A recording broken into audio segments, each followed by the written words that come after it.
তো এবার ঘুরতে ঘুরতে দেখি যে একটা অনুষ্ঠান চলতেছে কবিতা আবৃত্তি। তো ভাবলাম যাই যে বসে বসে এসিটি সেভেন চলতেছে একটু গাও ঠান্ডা ভালো এগুলো। তো গেলাম যে দেখতেছি সামনে বেশি জন না, আমি সহ 3-4 জন, আর পিছনে 3 জন হলো বিচারক।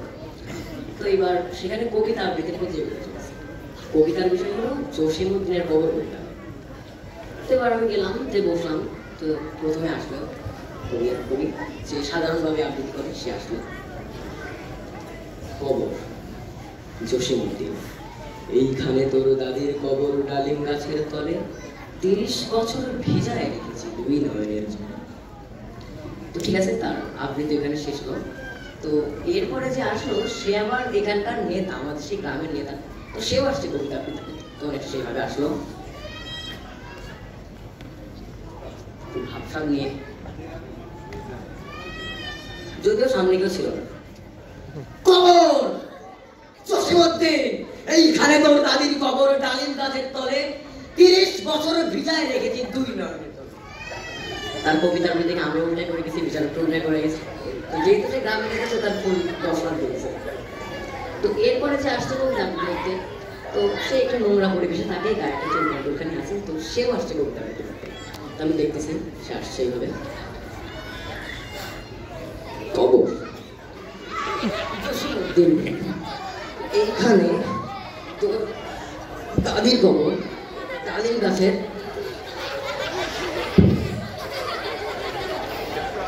ডালিম গাছ। তো সেটার চুলকানির ঠালে আর কবিতা আবৃত্তি করতে পারেনি। তো এবার এরপরে যে আসে তার দেখে পড়ে গেল, সে আবার একটু করলাম। তো সেও আসছে কবিতা আবৃত্তি করতে। আমি দেখেছি সে আসছে। কবর জসীমউদ্দিন, এইখানে তোর দাদির কবর ডালিম গাছের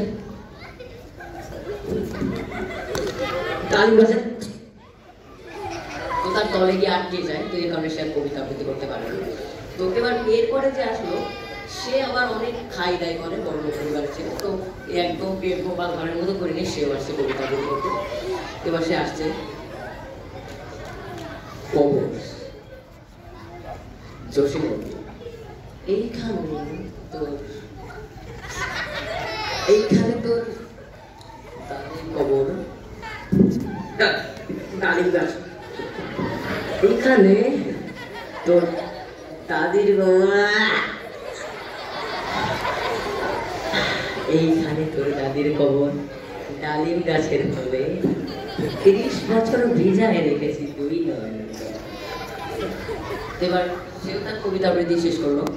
এবার সর্বশেষ যে প্রতিযোগী, তো সে আসছে কবিতা আবৃত্তি করতে। এবং তাকে দেখে মানে আমি আর নাই, আমি আরো অবাক। তো যাকে আমরা থার্ড পারসন নামে চিনি, তারা ফেসবুক আইডি বা ইনস্টাগ্রাম আইডি খুলতে গেলে জেন্ডার তাকে কাস্টম দিয়ে করবে। তো সেও আসছে এখন কবিতা আবৃত্তি করতে। আমি এখন দেখতেছি এই কবর, এই কবর, এই কবর, কোথায় কবর? এই নিচে টাকা শুরু করতে কবিতা দেখতে বলেছি, অন্য কিছু না, মানে কবিতা শোন। এইখানে তো দাদির কবর, কোথায়? এইখানে তোর দাদির কবর ডালিম গাছের তলে, 30 বছর ভিজায় রেখেছি 2 নয়নের জন্য। তো এরপরে যাই যাবো, আমার কবিতা দেখার কোনো ইচ্ছা ছিল না, কিন্তু সেও ছিল শেষ প্রতিযোগী। তো এরপর যদি আরেকটু থাকতো আমার কোনো ইচ্ছা ছিল না। তো ধন্যবাদ, এই পর্যন্ত ছিল। Take care of you, be careful, আসসালামু আলাইকুম।